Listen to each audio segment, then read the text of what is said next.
چاہیے، قوال مجھے بنا دیجیے قرآن کا قوال، تو یہ میرے لیے کریڈٹ ہے، کوئی وہ نہیں ہے۔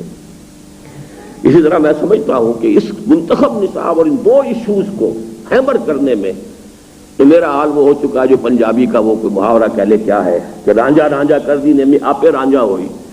وہ جو مسئلہ ہے میں نے جس طرح اس کو دہرایا ہے اور جس طرح بیان کیا ہے، 2.5 گھنٹے کے اسباق بھی ہیں، آدھ گھنٹے کا سبق بھی ہے، مطول بھی ہے، مفصل بھی ہے، پورے کو 7 دن کے اندر بھی کور کیا ہے، 10 دن میں بھی کور کیا ہے، 40 دن میں بھی کیا تھا، یہاں پہ مسجد شہداء میں ایوننگ سیشنز کے اندر 40 دن میں کیا تھا، کبھی تربیت گاہ میں 20 دن میں کیا ہے، کبھی پنڈی میں کیا ہے، کبھی کوئٹے میں کیا ہے، یہ جو کچھ کیا ہے۔ لیکن اس کے باوجود آج تک خود ہمارے رفقا کا حال کیا ہے؟ یہاں بھی وہ پنجابی کی جو ہے نا، ہیر پھیر کھوتی بوڑ ہیٹ، تصور وہی ہے، فریضہ اقامت دین کی فرض ہونے کا تصور نہیں۔ فرض نماز ہے، روزہ ہے، اور نماز کی سنتیں بھی فرض ہے۔ اس قدر پرورٹڈ کانسیپٹ ہے دین کا کہ جو پھیل چکا ہے۔ اقامت دین کی جدید فرض ہے ہی نہیں، نماز کی نفلیں بھی فرض ہیں،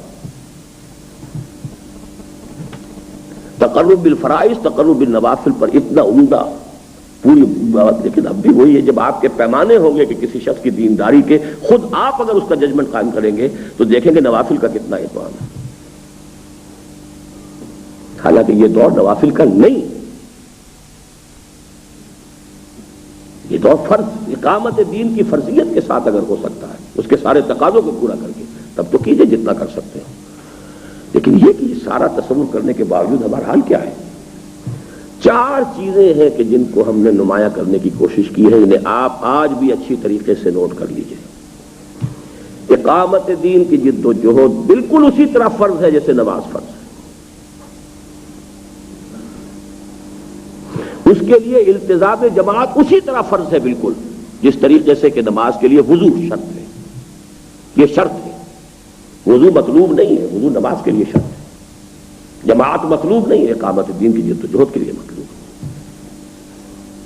نمبر 3، یہ 2 چیزیں جو ہے یہ تو میں پھر بعد میں بتاؤں گا، یہ مجھے ملی ہیں وراثتاً، یہ مولانا مودودی کے فکر سے میرے پاس آئی ہیں، چاہے اس کے لیے جذباتی فضا جو بھی تھی وہ علامہ اقبال کی شاعری نے کچھ اور چیزوں نے پیدا کی تھی، حفیظ جالندھری کی شاعری کا بھی اس میں تھوڑا سا حصہ ہے، لیکن ایک معین فکر کی حیثیت سے یہ مولانا مودودی کے ذریعے ہی سے مجھ تک پہنچی ہے بات 19 برس کی عمر میں، اور میں آج تک اس کی حقانیت کا پوری طریقے سے، بلکہ میں نے اس کے جو دلائل دیے ہیں بہت سے لوگوں نے کہا ہے کہ ایسے واضح دلائل خود مولانا مودودی نہیں دے پائے گا، لیکن فکر صحیح وہیں سے لیا تھا، باقی ان میں رنگ بھر دیا جائے وہ بات دوسری۔ اقامت دین فرض کی جد و جہد فرض نمبر 1، بالکل جیسے نماز۔ اب یہ آپ بھی خود اپنا جائزہ لے لیجئے تو بہت سے لوگ آپ بھی اپنے اندر بھی ایسے ہوں گے جو نماز کے ساتھ اس کو کبھی بھی اٹیچ نہیں کر سکے، ایکویٹ نہیں کر سکے۔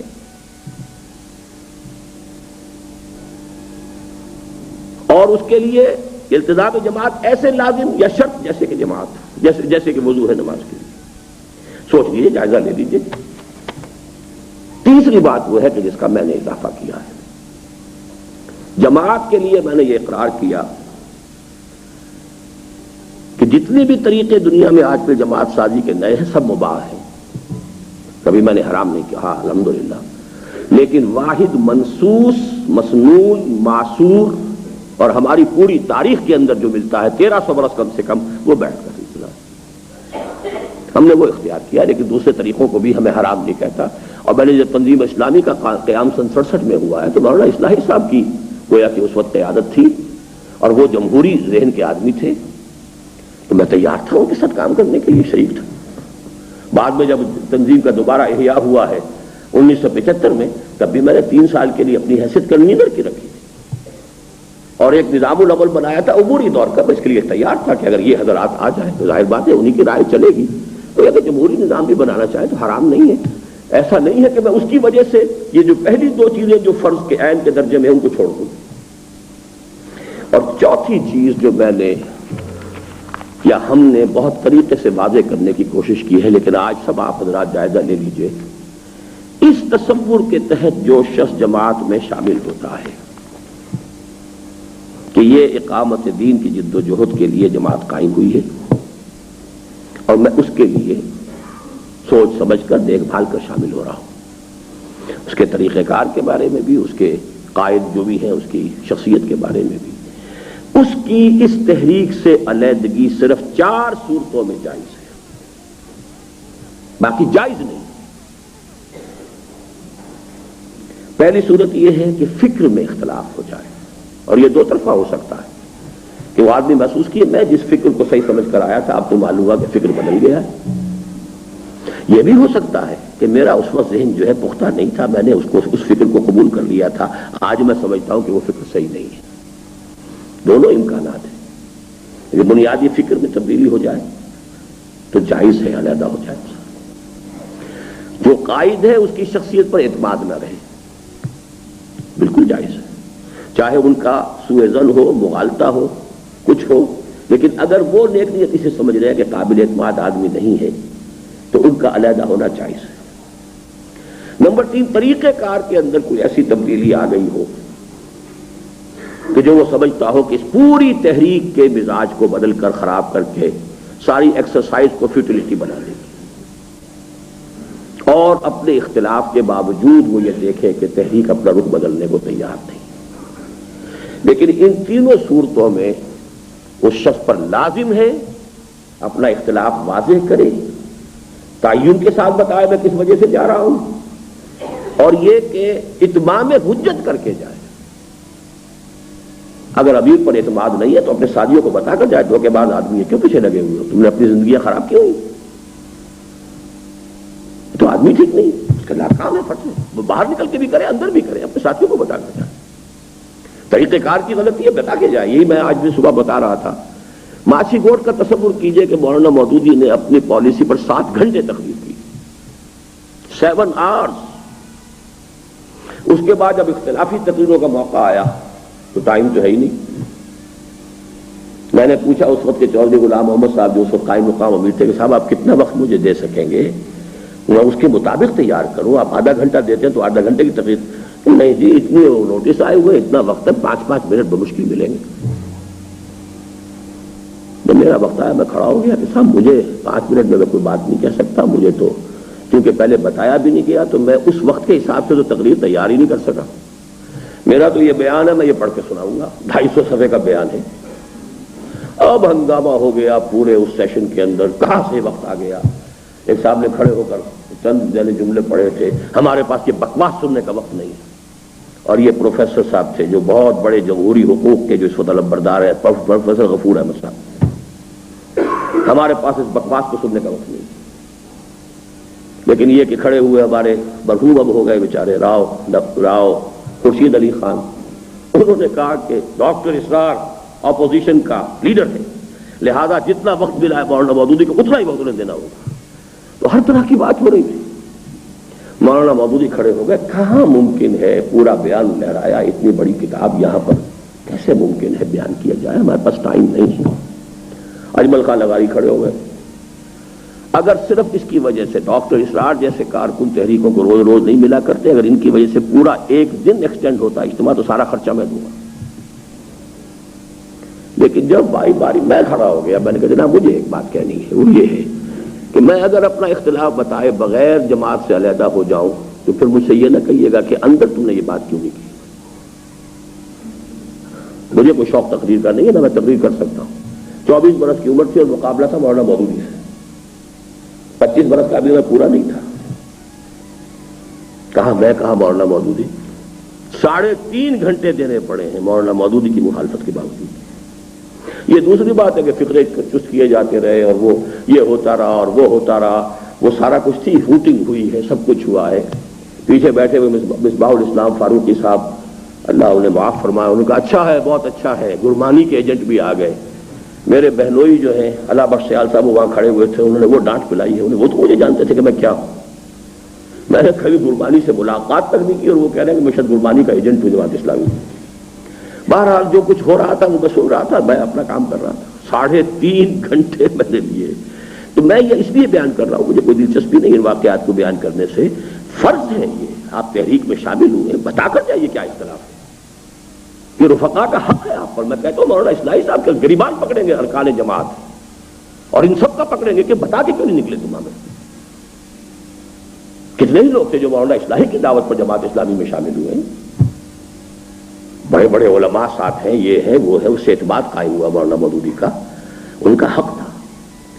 چوتھا سبب ایک اور ہو سکتا ہے جائز، اور وہ یہ ہے کہ اسی کام کے لیے کوئی بہتر جماعت نظر آ جائے. تو جماعت مقصود نہیں، یہ کام تو مقصود ہے. اقامت دین کی جد و جہد کے لیے بہتر قائد کے ساتھ یا بہتر طریقہ کار کے ساتھ بہرحال اس کو بھی بتا کے جانا چاہیے. وہ جو حدیث ہے کہ لا یؤمن احدکم حتی یؤمن حتی یحب لاخیہ ما یحب لنفسہ، اگر اپنے لیے مجھے کوئی بہتر چیز مل گئی ہے تو میں اپنے بھائی کو بھی بتاؤں کہ یہ بہتر شے ہے، تم بھی اس کو اختیار کرو. یہ ہے وہ چار چیزیں کہ جو ہم نے بیان کرنے کی اپنی امکانی حد تک کوشش کی. ہم نے بیعت کی بنیاد پر جماعت بنائی. اس کا ایک فائدہ جو ہے وہ میں بعد میں بیان کروں گا، ایک فائدہ میں اس وقت بیان کر دیتا ہوں. بیعت کی وجہ سے ایک تو منفی پہلو ہے کہ ہماری رفتار بہت کم رہی ہے. ظاہر بات ہے بیعت کرنا بہت بھاری ہے، اور کسی شخص کا بیعت کرنا شخصی بیعت ہے تو یہ واقعی سوچنے سمجھنے کی بات ہے. پھر دوسرا منفی نتیجہ یہ نکلا کہ کچھ لوگوں نے اس سے وہ پیری مریدی والی بیعت سمجھ کر نوجوان یا کوئی دیہاتی لوگ آ گئے، بعد میں معلوم ہوا کہ سمجھے نہیں کی بات. لیکن ہم بہرحال بیعت کے نظام کے تحت جو شخص جس وقت چاہے، میں تو انکار نہیں کر سکتا ہوں، تو ہم نے طے کر دیا جو آئے. اس لیے کہ ہم نے یہ اصول بنایا ہی نہیں کہ پہلے نہا دھو کر آؤ، پاک ہو کر آؤ اور پھر ہم جماعت میں شامل کریں گے. عزم کر لیا ہے انی واحد اللہ ان احجر کل ما یکرہ، میں اللہ سے عہد کر رہا ہوں کہ جو کچھ چیز اسے ناپسند ہے چھوڑ دوں گا. آ جاؤ سینے سے مل جاؤ ہمارے. ہم کون سے کامل ہیں؟ کسی میں کوئی کسی درجے کی خرابی ہے، کسی میں کوئی درجے کی خرابی ہے، کسی میں کوئی کوتاہی ہے، آپس میں اصلاح کریں گے، چلیں گے. لیکن یہ کہ اس بیعت کا ایک بہت بڑا فائدہ ہوا ہے. اس میں شامل وہی لوگ ہوئے ہیں کہ جنہوں نے اپنے فرض کی مجبوری کے تحت شمولیت اختیار کی، یا یوں کہیے کہ کم سے کم قائم پھر وہی رہے، جن کے سامنے یہ بات معلوم ہو گئی کہ اقامت دین کی جدوجہد فرض ہے. اس کے لیے التزام جماعت لازم ہے. کیا کریں؟ کوئی اور بہتر نظر نہیں آ رہا، تو جب تک بہتر نہیں ہے بہتر کے اوپر گزار رکھ رہے ہیں. لیکن فرض کا احساس ہے. دوسری چیزیں ہوتی ہیں ایمبیشنز، کوئی میدان آ کے کھل کھیلنے کا، کوئی ترقی درجات، کوئی لیڈرشپ. تو ایسے شیاطین کے لیے یہ لاحول ہے بیعت میں. To ward off that evil spirit. لاحول ورا قوت سے جیسے بھاگتا ہے شیطان، ایسے ہی وضو سوچے کہ آگے کیا ہے، راستہ تو کھلا ہے ہی نہیں. یہ بہت بڑا مثبت فائدہ ہے. کوئی ہنگامے، کوئی فساد، کوئی اختلاف، اللہ کا شکر ہے کہ کوئی ایسی بات ہوئی نہیں. کچھ انڈیویجول علیحدہ ہوئے، ٹھیک ہے، ہوتے. اس کا تو یہ کہ بات کہنے کی نہیں ہے، لیکن حضور کے زمانے میں کچھ لوگ مرتد ہوئے.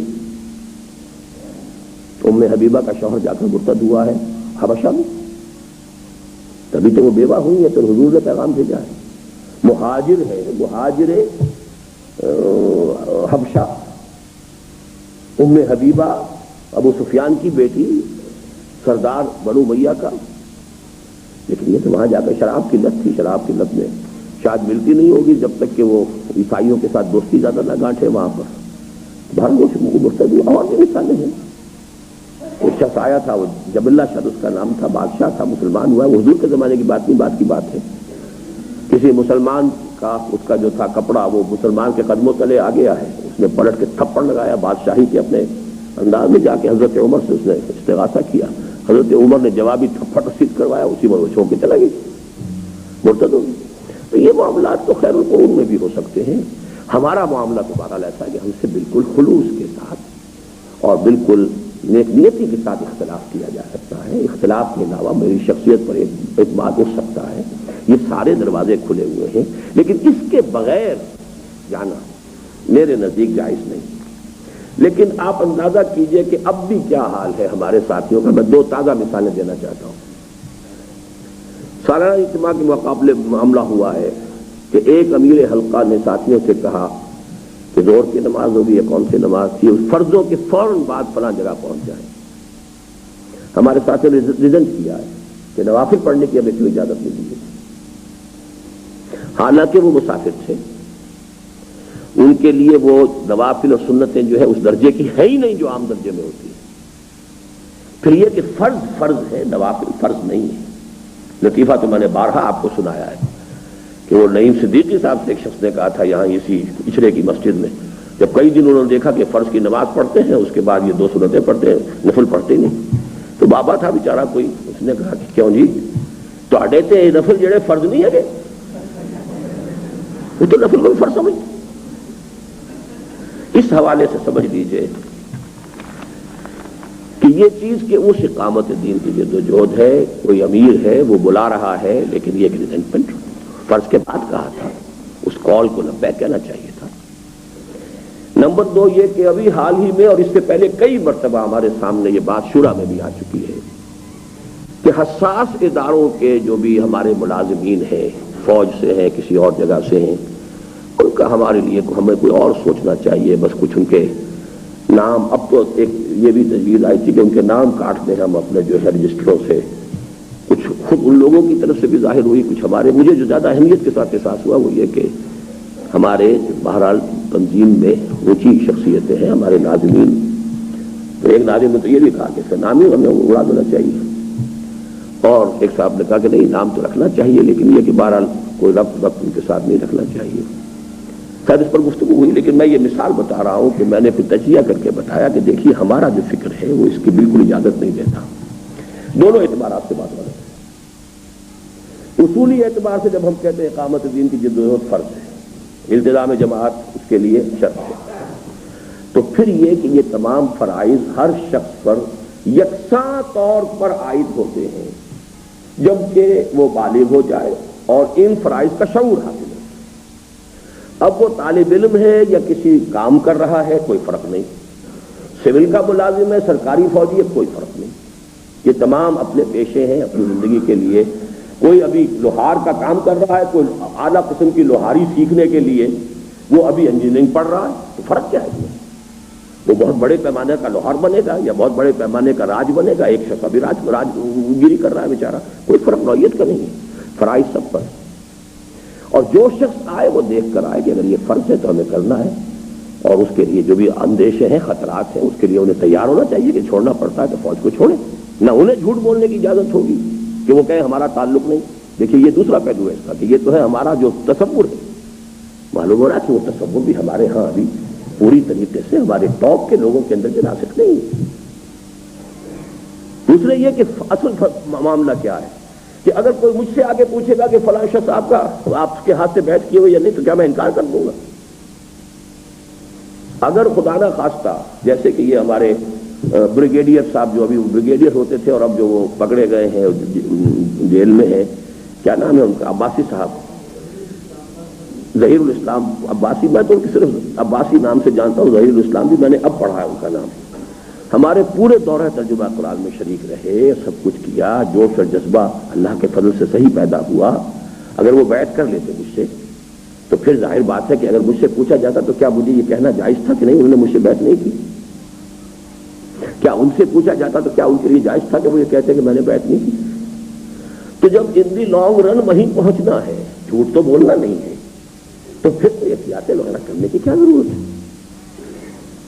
تو بہرحال میں اس وقت مثالی سے اعتبار سے دے رہا ہوں کہ کلیئر یہ فرض ہے اور یہ ہر مسلمان پر فرض ہے، فوجی ہو، سویلین ہو، طالب علم ہو، باشعور ہو گیا، پرائمری کے طالب علم پر فرض نہیں ہے، لیکن یہ کہ طالب علم یونیورسٹی کا ہے، کالج کا ہے، باشعور ہے، اسے معلوم ہو گیا کہ یہ فرائض دینی ہے، اس پر فرض ہے، التزام جماعت شرط ہے۔ اب اس میں خطرے کسی کو کسی طرح کے آ رہے ہیں، کسی کو اپنی ملازمت 20,000 کی چھوڑ کر 5,000 پہ گزارا کرنا پڑ رہا ہے، تو اسی طریقے سے اگر وہ بھی ملازمتیں چھوڑ دیں گے اور آ جائیں گے، باقی وہ فلسفے ہوتے ہیں ان جماعتوں کے، وہ قادیانی جماعت کا فلسفہ، ایک زمانے میں جماعت اسلامی نے بھی یہ فلسفہ اختیار کر لیا کہ ان کی رکنیت ختم کر کے اور جو بھی لوگ ہیں ان کی رکنیت لازم نہ کی جائے تاکہ انفلٹریٹ کر سکیں یہ محکموں میں اور سب میں۔ ہمارا یہ قطعاً طریقہ انقلاب نہیں ہے، اچھی طرح سے وہ ہوتا ہے انفلٹریشن والے، وہ جیوز کا طریقہ کار ہے، وہ قادیانیوں کا طریقہ کار ہے، سازشی طریقہ کار ہے، اور وہ طریقہ کار جو ہے ایک زمانے میں جماعت اسلامی نے اور بہت بڑا نقصان اٹھایا کہ اصل ٹیلنٹ باہر چلا گیا اور جو کسی وجہ سے ملازمت سے نکال دیے گئے، چاہے پٹواری تھے اور چاہے کوئی ضلع دار تھے، وہ یہاں آ کر امیر حلقہ بن گئے، اور ان کا صورت یہ بن گئی کہ جماعت کا اصل جو تھا ٹاپ کی قیادت جو ہے وہ عام طور پر بہت ہی تھرڈ ریٹ قسم کے لوگوں کے ہاتھوں میں آئی. نہ کوئی یونیورسٹی ایجوکیشن ہے، نہ کوئی دنیا دیکھی ہوئی ہے. وہ نکال دیے، پٹواری صاحب تھے، وہ نکال دیے گئے تھے جماعت کے رکنیت سے. اب ظاہر بات ہے انہیں کہیں نہ کہیں تو ایڈجسٹ کرنا ہی تھا. وہ آئے اور وہ پھر حلقے کے اندر جو ہے وہ قیم بن گئے. پورا حلقہ جو ہے اس کی ان کی ایک وہ بن گیا، ایک جاگیر. اب میں نام نہیں لینا چاہتا، یہ پوری مثالیں جو میں نے جا کر جماعت میں داخل ہوتے ہی دیکھی ہیں، کیونکہ میرا تو اصل جو وقت ہے تحریک کے ساتھ وہ جمعیت طلبہ کے ساتھ گزرا. بہرحال یہ سمجھ لیجئے کہ ہمارے نزدیک یہ چار چیزیں لازم ہیں، اور ان کی ابھی پختگی جو ہے خود ہمارے بہت سے سینئر لوگوں کے ذہنوں میں بھی موجود نہیں ہے. وجہ کیا ہے؟ 1200 برس کی تاریخ ہے، کوئی معمولی نہیں. اس صدی کا قصہ ہے، 2-4 برس کی بات نہیں کہا تھا اس نے حفیظ جالندری نے. یہ 12 صدی کا قصہ ہے، 2-4 برس کی بات. لہذا اس کا ہوتے ہوتے جہاں تک نتیجہ نکلا ہے وہ یہ ہے کہ یہ کوئی فرض برض کے کھاتے میں ہے ہی نہیں. یہی وجہ ہے انی آمرکم بخمس، یہ حدیث کسی کو معلوم ہی نہیں، سنائی نہیں گئی.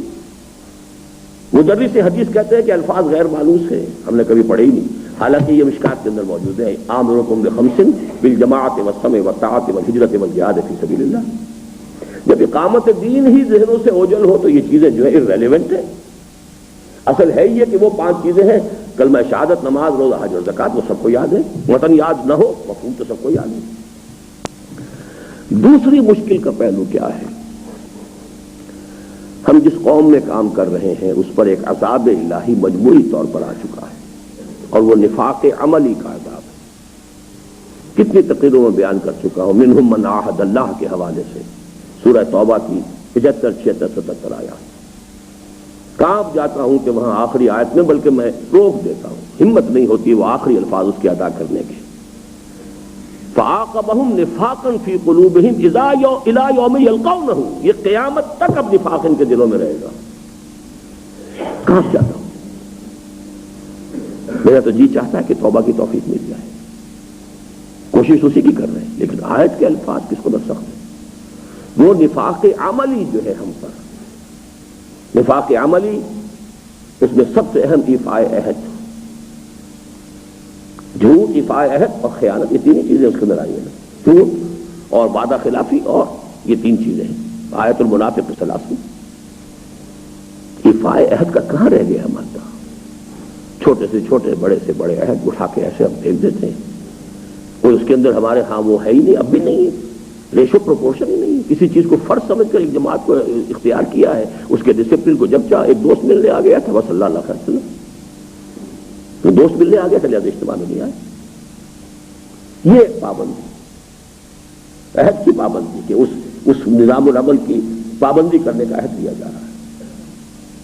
تو یہ نفاق عملی سے ظاہر ہوا تھا کہ ہم بھی اسی قوم میں سے، ہم بھی نکلے ہیں اسی قوم میں سے، اور لوگ ہمیں مل رہے ہیں. تو اس میں بڑی ذہنت کی ضرورت ہے، بہت وقت لگے گا اس کے اندر استقامت کے ساتھ، صبر کے ساتھ کام کرنا. تیسری چیز وہ ذاتی ہے جو میرے لیے ڈیفیکلٹی ہے. یہ 2 تو ہے عام، لیکن میری یا ہماری یا تنظیم کی ایک ہی شے ہے. وہ ڈیفیکلٹی اچھی طرح سمجھ لیجیے، وہ یہ ہے، اس تصور دین کا اور اس دعوت کا پہلا ولولہ غلغلہ ابوالکلام نے بلند کیا. حزب اللہ بنائی اور بیعت کی بنیاد پر بنائی. لیکن جب ٹریڈیشنل علماء، وہی محدود مذہب کے تصور والے علماء کی مخالفت شدید ہوئی، وہ میدان چھوڑ گئے. انہوں نے بساط لپیٹ دی، پھر نام ہی نہیں لیا، کانگریس میں شریک ہوئے. میدان بالکل خالی ہو گیا. لہذا مولانا مودودی مرحوم کے لیے کام بہت آسان تھا.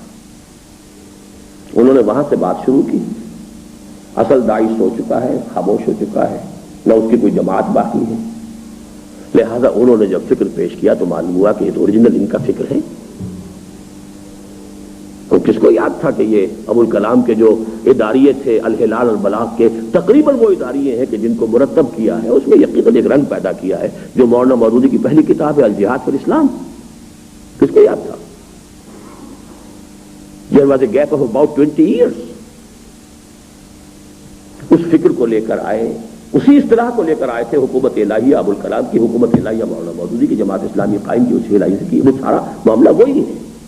لیکن لوگوں نے بھی یہ سمجھا اور انہیں یہ پوزیشن مل گئی کہ اس کی جماعت کوئی اور موجود نہیں تھی، تو یہ نیا فکر سا محسوس ہوا، اور نئے فکر کے اندر کوئی مقابلے میں اور تھا ہی نہیں، باقی سب سیاسی لوگ تھے، یا کانگریس کے ساتھ ہے یا مسلم لیگ کے ساتھ ہے، اقامت دین کی مدعی جماعت میں کوئی اور موجود نہیں تھی۔ It was very easy for Maulana Maududi, لیکن میرا معاملہ کیا رہا کہ وہ خود بھی موجود، ان کی جماعت بھی موجود، اقامت دین کے ٹھیکیدار بھی موجود، اس اصطلاح کو وضع کرنے والے بھی موجود، اس کا سب سے بڑے پروپرائٹری رائٹس رکھنے والے بھی موجود، ہمارا فکر بھی وہی، ہم نے اس سے اپنا تعلق نہیں کاٹا، ہم نے اسے کہا کہ ٹھیک ہے یہ اسی فکر کو ہم لے کر چل رہے ہیں، لیکن یہ کہ اس فکر کا اصل آدمی جو ہے وہ موجود ہے، وہ اپنے راستہ لے کر چل رہا ہے، پوری تحریک ہے، جماعت ہے۔ یہاں ہمارے لیے کام کرنا 10 گنا مشکل ہے۔ جماعت اسلامی کے نام سے ابھی 5-6 جماعتیں موجود ہیں، اس سالانہ اجتماع معلومات 6ٹھی جماعت بھی ہے جماعت اسلامی کے نام سے۔ جماعت اسلامی بھارت ہے، جماعت اسلامی مشرقی پاکستان ہے، یہ بنگلہ دیش ہے، جماعت اسلامی آکوپائڈ کشمیر ہے، جماعت اسلامی آزاد کشمیر ہے، جماعت اسلامی پاکستان ہے، جماعت اسلامی سری لنکا ہے۔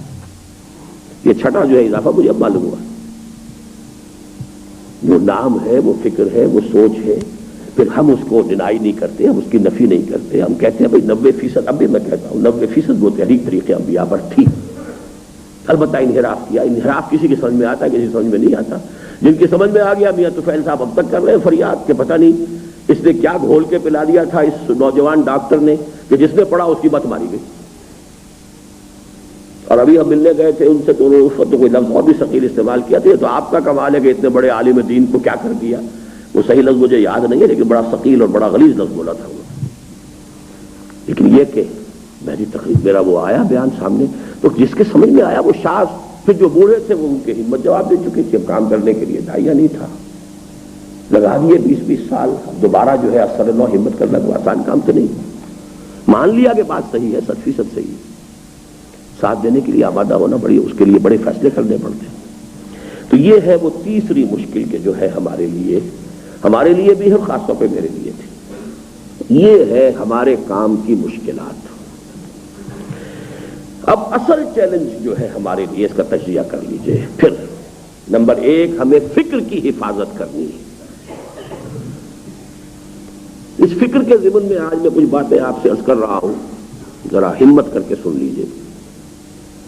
پازیٹو پہلو یہ ہے کہ یہاں پر احمد سرہندی رحمۃ اللہ علیہ، شاہ ولی اللہ دہلوی، اور پھر اس کے بعد علامہ اقبال، فکر کے میدان میں مولانا مودودی، درمیان میں وہ جہاد تھا۔ سید صاحب کوئی فکری آدمی نہیں تھے، لیکن یہ جو شخصیتیں ہیں ان کی فکری مساعی اور ان کی تجدیدی مساعی کے آثار، اثرات یہاں موجود تو ہیں، فضا میں بھی موجود ہیں، خاک میں بھی موجود ہیں، لیکن ان کو دوبارہ سمیٹنا، حاصل کرنا، اور پھر یہ کہ ان میں نمبر 1 اس کے اندر ارتقاء کی ضرورت ہے، بلکہ بعض اعتبارات سے تصحیح کی بھی ضرورت ہے۔ فکر کامل نہیں آپ اس کو کہہ سکتے۔ احمد سرہندی رحمۃ اللہ علیہ بہت بڑے مجدد الفسانی، ہندوستان میں یقیناً اقبال نے جو کہا ہے وہ ہند میں سرمایہ ملت کا نگہباں، اللہ نے بر وقت کیا جس کو خبردار۔ لیکن یہ ہے کہ انہوں نے جس شدت کے ساتھ وحدت وجود کی نفی کی تھی، تو اس لیے تو مفید رہا کہ وہ ہما اوستی اور وہ جس سے کہ وہ دور ہو رہا تھا تشخص اسلام کا اور شریعت کا، اس کا تو دور انہوں نے منہ پھیر دیا۔ لیکن یہ ہے کہ اس میں کچھ انتہا پسندی بھی تھی۔ شیخ عبدالحق محدث دہلوی نے بھی اس سے اختلاف کیا، اور پھر شاہ ولی اللہ دہلوی نے اس کے بارے میں صحیح رائے قائم کی ہے، تطبیق وحدت الشہود اور وحدت الوجود۔ لیکن احمد سرہندی رحمۃ اللہ علیہ دوسرا کام انہوں نے بہت بڑا کیا، اتباع سنت، جو صوفیوں کے ہاں بالکل ختم ہو گیا تھا۔ لیکن اس اتباع سنت میں ان کے سامنے جہاں تک تصوف میں غیر مسنون اشغال آ چکے تھے، انہوں نے بھی نہیں نکالا۔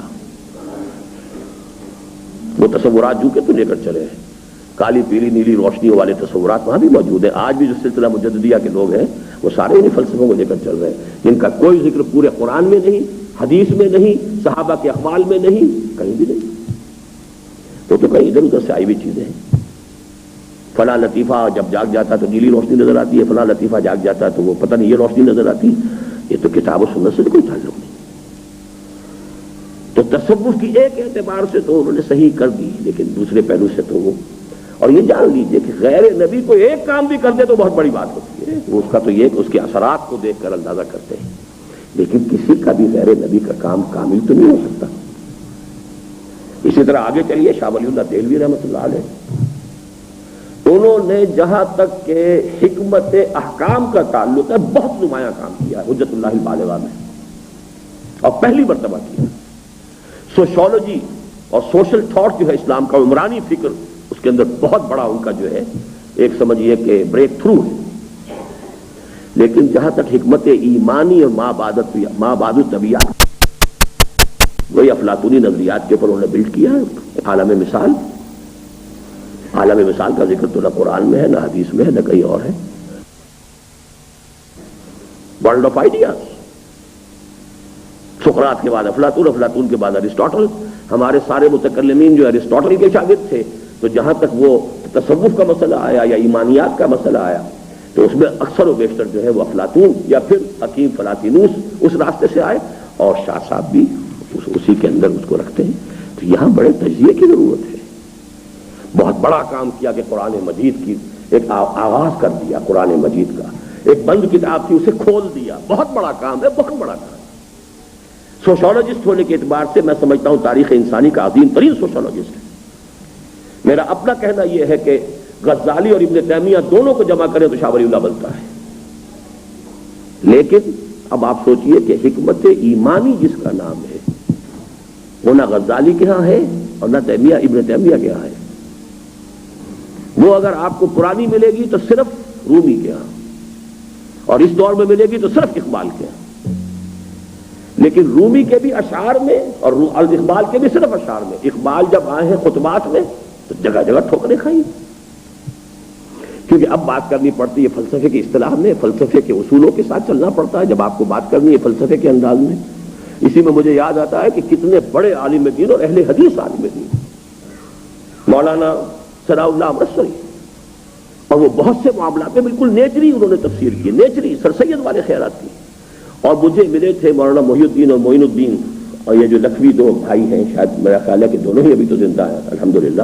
معین الدین تو ہے، محی الدین کا مجھے معلوم نہیں، بڑے بھائی کا درویش ورش انسان ہے۔ تو وہ ان کے والد مولوی محمد علی لکھوی، 1970 میں میری ملاقات رمضان مبارک میں ہوئی ہے مدینہ منورہ میں۔ انہوں نے صاف یہ کہا، مجھے بتایا کہ ہم جب کرتے تھے بات مولانا ثناء اللہ امرتسری سے، یہ کیا آپ کر رہے ہیں؟ تو کہے بھائی میں کیا کروں، ہمیں گفتگو کرنی پڑتی ہے منطقیوں سے، ہمیں آریہ سماجیوں کا جواب دینا پڑتا ہے، ہمیں فلاں کا جواب دینا پڑتا ہے، ان سے پنجہ آزمائی کرتے ہیں تو پھر تو یہ باتیں کہنی پڑتی ہیں۔ تو یہ ایک دور کا خاص اثر ہوتا ہے، اس دور سے بالکل نجات پا جانا یہ آسان کام نہیں ہے۔ الحمدللہ کہ یہ پروسیس جو ہے حکمت ایمانی کا اب اللہ کے فضل و کرم سے ہماری تحریک قرآنی کے ذریعے سے اس سٹیج تک پہنچ گیا ہے کہ اب حکمت، اسی لیے وہ مسائل حکمت کی تربیت گاہ، اور اس کا میں آپ کو حوالہ دے رہا ہوں کہ اب ہمارے ہاں الحمدللہ یہ اس کا مجھے بھی احساس نہیں تھا۔ باسط بلال جو نوجوان آیا تھا پچھلے 1 ایئر گروپ میں، کیونکہ ایم اے پولیٹیکل سائنس اور ایم اے اسلامک اسٹڈیز ہارٹفورڈ سیمیناری سے کیا، اس نے امریکہ کی ٹاپ کی کرسچن انسٹیٹیوشن، وہ کہہ رہا تھا کہ یہ آپ کا فکر جو ہے، آپ سن 67 میں جہاں پہنچ گئے تھے اسلام کی نشر ثانیہ کے، انہوں نے 8 گھنٹے کے جب کیسٹ یہاں دیکھے، ویڈیو کیسٹ، بمشکل عالم اسلام میں اب آ کر 2 آدمی وہاں تک پہنچے ہیں قریب اس کے، ایک جو مرشد سمجھ لیجئے ہیں اس وقت سوڈان کے ڈاکٹر حسن ترابی، اور ایک کوئی غنوشی ہے کہیں کے ٹیونس کے غالباً، کہ باقی تو وہاں تک اب تک نہیں پہنچے، لیکن آپ کے فکر سے وہ واقف نہیں ویسٹ میں کہ آپ نے کچھ کہا ہے۔ تو اس حوالے سے پھر یہ انہوں نے یہ کہا کہ ہندوستان سے بالکل واقف نہیں، عالم عرب نہ شاہ ولی اللہ کو جانتا ہے، نہ احمد سرندی نام کی کسی بلا سے واقف ہے، کون تھے ان لوگوں کے علم ہی نہیں۔ تو اب اللہ کا شکر ہے کہ وہ مرحلہ آ گیا ہے کہ انشاءاللہ یہ فکر جو ہے وہ وہاں پر بھی پہنچے گا۔ بہرحال اس کے باوجود میں یہ نہیں کہتا کہ میرے فکر کے اندر کوئی کمی نہیں ہوگی، کوئی کجی نہیں ہوگی، غلطی سے تو مبرہ کسی کا بھی نہیں ہے۔ انشاءاللہ کوئی اگلی سٹیج کے اندر کوئی آدمی آئے گا، اس کی تصحیح کرے گا، اس کی تکمیل کرے گا، یہ پروسیس اس طرح آگے بڑھے گا۔ جیسے اقبال نے کہا تھا، سرآمد روزگارے ہی فقیرے دیگر دانائے راست آیت کے نائت، تو دانائے راست سے آگے آئیں گے۔ تو ہمارا یہ کام بھی، لیکن اس فکر کی حفاظت جو ہے وہ ہمارے لیے بہت اہم ہے اور کرنے کا کام